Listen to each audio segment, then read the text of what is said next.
प्राचीन काल की बात है। हिमालय के घने जंगलों के बीच स्थित एक रहस्यमयी गुफा में एक दिव्य मणि छुपी हुई थी। यह मणि भगवान शिव के त्रिशूल से गिरी एक अद्भुत ऊर्जा से बनी थी। कहते हैं, जो भी इस मणि को प्राप्त करेगा उसे अनंत शक्तियां प्राप्त होंगी। लेकिन मणि को प्राप्त करना इतना सरल नहीं था। गुफा के द्वार पर एक दिव्य नागिन का पहरा था, जिसे स्वयं भगवान शिव ने उसकी रक्षा के लिए नियुक्त किया था।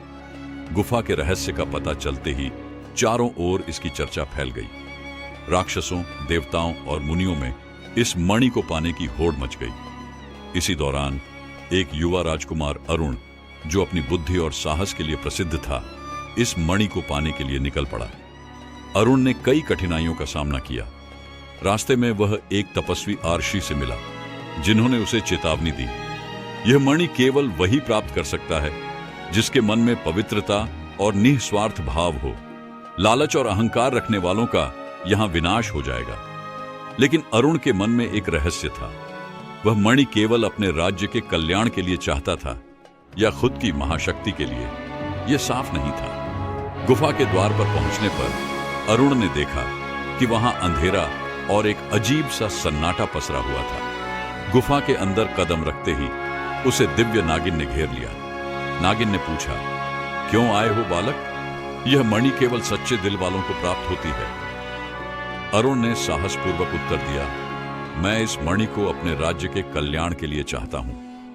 नागिन ने उसकी आंखों में गहराई से देखा और कहा, तुम्हारे दिल में कुछ छिपा हुआ है, सत्य का सामना करो।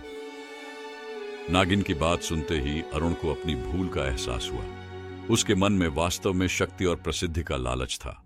उसने सच स्वीकार कर लिया और नागिन से माफी मांगी। नागिन मुस्कुराई और बोली, सत्य स्वीकार करने की शक्ति ही सबसे बड़ी ताकत है। अब देखो मणि तुम्हें क्या सिखाती है।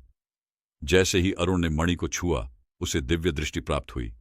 उसने देखा कि सच्ची शक्ति आत्मसंयम, दया और त्याग में है। मणि ने उसके भीतर के सारे लोभ और भय को खत्म कर दिया। वह खाली हाथ गुफा से लौटा, लेकिन उसके चेहरे पर शांति और संतोष का भाव था। उसने अपने राज्य को न्याय, करुणा और धर्म के रास्ते पर आगे बढ़ाया और उसकी कहानी सदा के लिए एक प्रेरणा बन गई।